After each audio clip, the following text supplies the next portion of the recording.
సాంప్రదాయం అండి. పవన్ కళ్యాణ్ అయినా కూటమి అంతా ఒకటే కదా, రెడ్ బుక్ ని సపోర్ట్ చేస్తున్న కూటమే కదా. నాకు కొంచెం తెక్కు ఉంది, కానీ దానికి లెక్క ఉంది. ఒక సాంప్రదాయాన్ని రాజకీయాల్లోకి తీసుకొచ్చిన తర్వాత ఆ సాంప్రదాయం తర్వాత వాడు మొయ్యాలంటారు. అది వచ్చిన ప్రాబ్లం అది. పెద్ద సమస్య వచ్చి పడిందే, ఇప్పుడు ఏం చేద్దాం? లోకేష్ రెడ్ బుక్ పెట్టాడు, నువ్వెందుకు పెట్టమంటారు రేపు నన్ను జగన్మోహన్ రెడ్డి గారిని? ఇది కదా ప్రాబ్లము. నువ్వు పై కనపడావు కానీ లోన చాలా ఇసే ఉన్నదిరా నీకు. నాకు ఇప్పుడిప్పుడే తెలుస్తుంది సార్. ఆ సాంప్రదాయాన్ని తీసుకొచ్చిన ద్వారా అదే సాంప్రదాయాన్ని కొనసాగించవలసిందిగా ప్రజలు కోరతారు. అది ప్రమాదకరం. ఎవడు అడిగాడ్రా నిన్ను? ఎవడు అడిగాడ్రా? రెడ్ బుక్ ఏంటి పిచ్చావండి? లోకేష్ కి రెడ్ బుక్ ఏంటి నాకు అర్థం కాలేదు. చట్టం ఉంది, రాజ్యాంగ పుస్తకం ఉంది, రెడ్ బుక్ ఏంటి? కట్ట మీద కూర్చుని కోతలు కూసే దాంట్లో ఏముండదు గానీ నీళ్ళలో దిగితే తెలుస్తుంది అబ్బా లోతు. సాగుతుంది కదా రెడ్ బుక్ అంటే సరిపోయింది. 3 పేజీలు అంటే ఎన్ని పేజీలు ఉన్నాయో? ఎర్ర బుక్ లో 3 పేజీలనే, ఇంకొన్నాయి చాలా పేజీలు. లోకేష్ లోకేష్ లోకేష్ అని 3 పేజీలు లోకేష్ ఉంటాయి.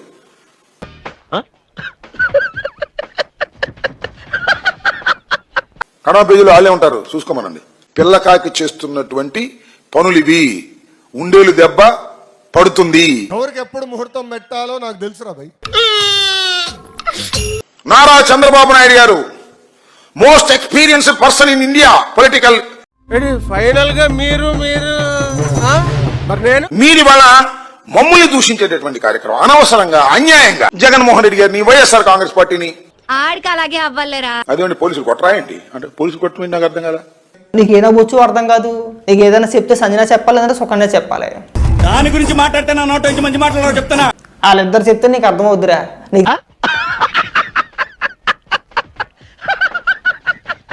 రౌడీలు పోలీసులు కొట్టరా, కొడితే తప్పేంటి అంటున్నారు సార్ మీరు. అదైతే నేను ఖండిస్తాను. మీరు భారత ప్రజాస్వామ్య దేశంలో ఉన్నారు. పోలీసు కొన్ని విధులున్నాయి, కోర్టులు కొన్ని విధులున్నాయి. రౌడీలను కొడితే తప్పేంటంటే? అరే దొంగలని మీరే భలే ఒప్పుకున్నారా. అంటే నన్ను కొట్టాలనుకోండి ప్లీజ్, నన్ను రౌడీ అంటారు ముందు. నీలో బేసిక్ సెన్స్ ఉంటుందనుకున్న ప్రతిసారి నువ్వు నన్ను డిసప్పాయింట్ చేస్తూనే ఉన్నా. మీరు సాగుతున్నారుగా, కుక్కను చంపాలంటే ఆ పేట అంతా తిరిగి ఈ కుక్క పిచ్చిది 2 రోజులు ప్రచారం చేయాలంట. చేసి 3 రోజులు కుక్కను చంపాలంట. చంపితే ఏమైంది? పిచ్చి కుక్కలేరా చంపారంటారు. ఎవడెవడో ఏదేదో కనిపెడుతుంటే మీరు ఇది కనిపెట్టారా? అంబటి రాంబాబుని చితక బాగాలనుకో, అంబటి రాంబాబు రౌడీ అని ముందు చెబుతారు. ఓ రౌడీ షీట్ ఓపెన్ చేస్తారు, తీసుకెళ్లి కొడతారు. వాడు అడగకుండా మీరు ఎందుకండి సలహా ఇవ్వడం? అడగకుండా ఇచ్చేదాన్ని సలహా అంటారు, కెలుక్కుంటే వచ్చేదాన్నే వాసన అంటారు. ధర్మమైన పవన్ కళ్యాణ్ గారు పోలీసులు కొట్టకేం చేస్తారంటే, పోలీసులు కొట్ట మొదలెడితే ఇంకో నవ్వుతాడు. చట్టాలు ఎందుకు, న్యాయస్థానాలు ఎందుకు?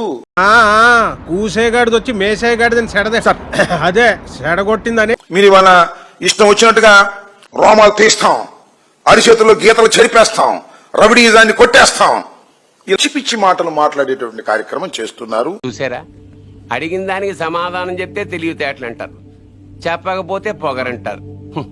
మరి నన్ను ఏం చేయమంటారు? ఇది ప్రజాస్వామ్యంలో ఒక బాధ్యత కలిగినటువంటి ఉప ముఖ్యమంత్రిగా ఇది తగదు అని మాత్రం మీకు హితవు చెప్పుకున్నాను. నా ఇష్టం నేను చేసుకుంటానంటే అనుభవిస్తారు. పెద్ద వార్నింగ్ ఇది. ఏ మాత్రం సందేహం లేదు, మీరు అనుభవించక తప్పదు అని కూడా ఈ సందర్భంగా నేను చెప్పదలుచుకున్నాను.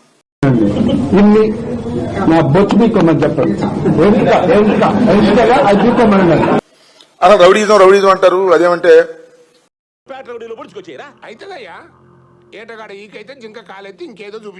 స్వామి నువ్వు ప్రాణత్యాగానికి సిద్ధంగా ఉండడానికి నువ్వు పోరాటం చేస్తున్నావు, బాంబులతో వెల్లంబులతో. నువ్వు అల్లూరు సీతారామరాజువా, లేకపోతే నక్సలైట్వా? నువ్వు పోరాటం చేయడానికి అడవుల్లోకి ఏమైనా వెళ్ళావా? నీలాంటి యూజ్లెస్ ఫెలో తప్ప ఎవడు అలాంటి మాట అండు. ఏంది నిజంగా మీకు ప్రాణాపాయం ఉందా చెప్పండి ప్లీజ్, తెలుసుకుంటాం మేము. వీటిని నమ్మకండి యువర్ ఆనర్, వీడు సామాన్యుడు కాదు, మహానటుడు. చెప్తున్నా, ఇక్కడ కూర్చుని ఫోన్ కొడితే ఎవరికన్నా గంగాయి బ్రోకర్లకి గంగాయి తీసుకొచ్చేస్తారు. ఇక్కడ గాప్చిప్ డబ్బులు ఇస్తే. చట్టాన్ని గాని మీరు ఉల్లంఘిస్తే నేను ఎవరిని వదిలిపెట్టాను. చూద్దాంలే. చూడటం కాదండి, మీరు చెయ్యాలంతే. సరే మీరు ట్రై చేస్తారన్నారంటే అది ఓకే అయిపోయిన